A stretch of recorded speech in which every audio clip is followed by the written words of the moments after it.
साथियों नमस्कार। नई दिल्ली में हुए भीषण रेल हादसे को लगभग 24 घंटे का वक्त बीत चुका है। अब तक इस बात का पता नहीं लगा है कि इस हादसे की मूल वजह क्या थी। हालांकि रेलवे ने एक इंक्वायरी कमेटी सेटअप कर दी है।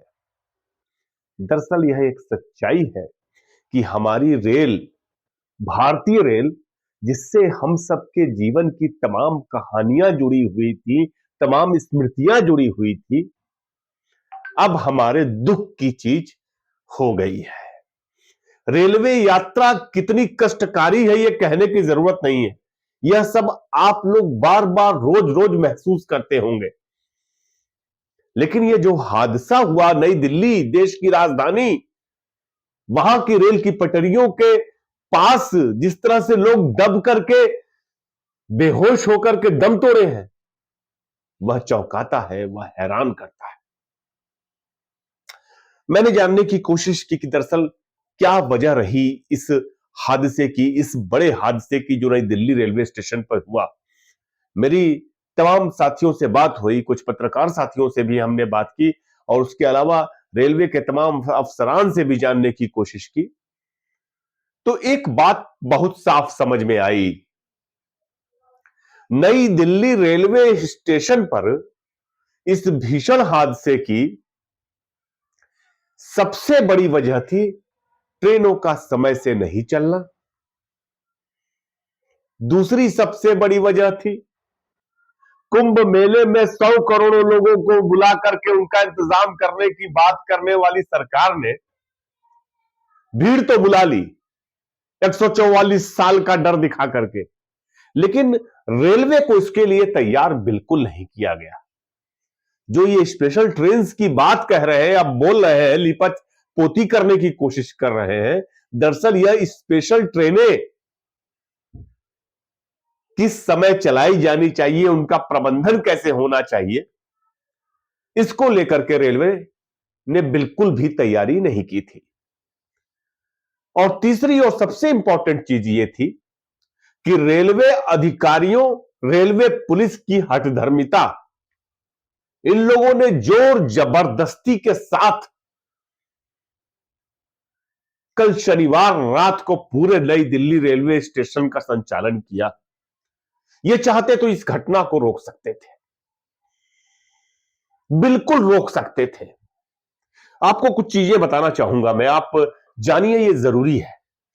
कल दरअसल हुआ क्या था, 9:38 पर मगध एक्सप्रेस छूटनी थी। मगध एक्सप्रेस प्रयागराज होते हुए जाती। 10 बजे के आसपास, 10:17 पर प्रयागराज एक्सप्रेस को छूटना था, जो कि छूटी। लेकिन इस बीच हुआ क्या,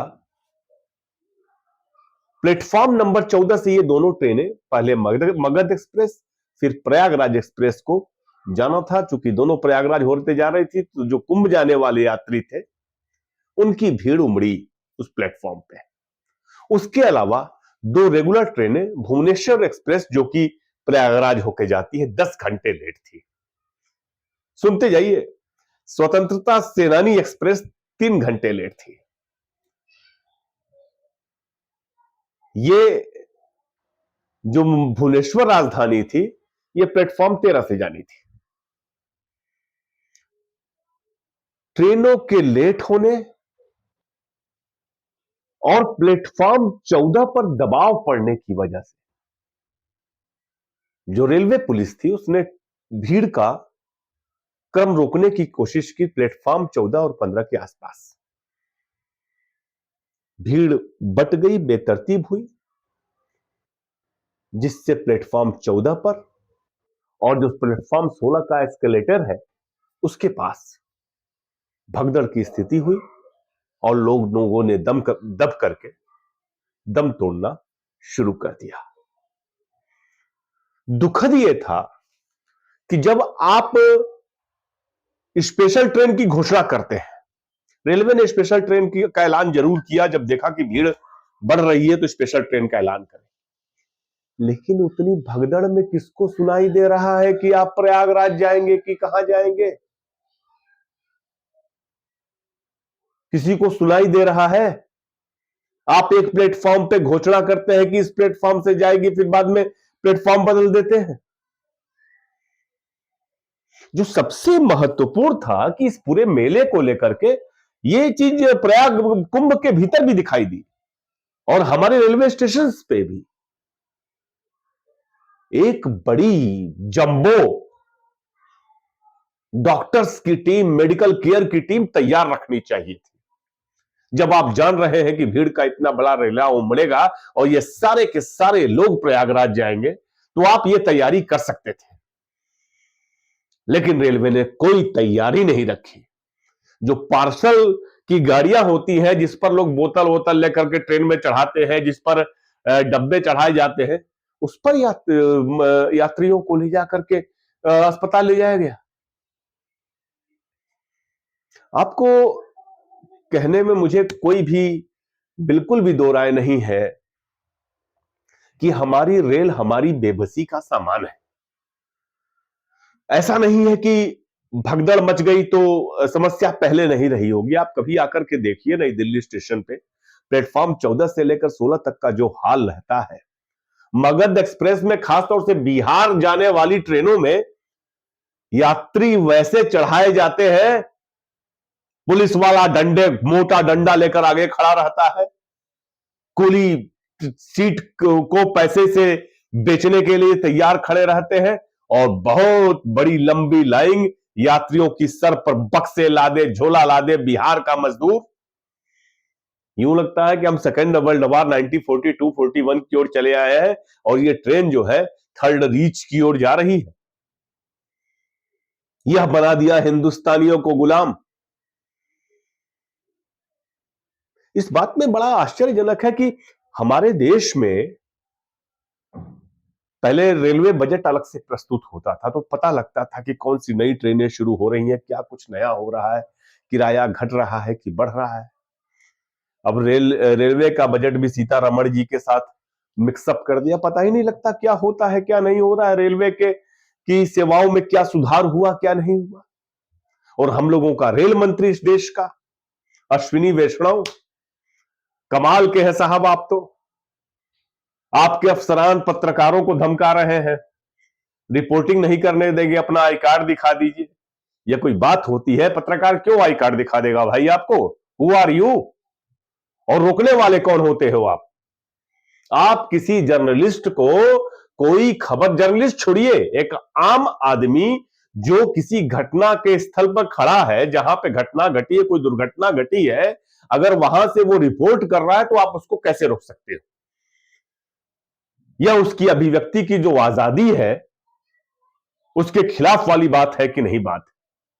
और आप एक माफी तक नहीं मांग सकते देश के पत्रकारों से, क्योंकि आपको यह लगता है कि दलाल पत्रकारों की एक बड़ी टीम आपके साथ खड़ी है, इसलिए आप जो चाहो सो करोगे।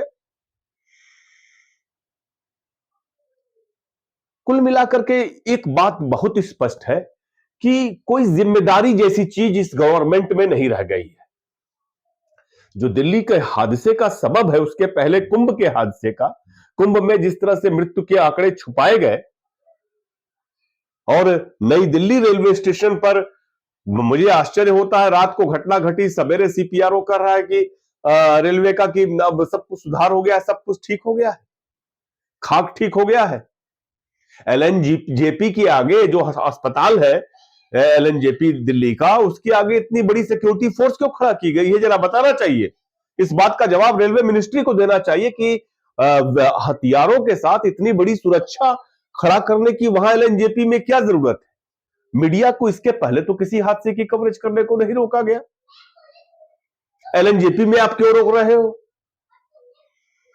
दरअसल इस सरकार को यह लगता है कि लीपा पोती करके, छिपा करके हम अपने दामन पर लगे दाग को छुटा सकेंगे, और इसमें उसका सहयोग करती है इस देश की दलाल मीडिया। लेकिन हम अब यह नहीं होने देंगे।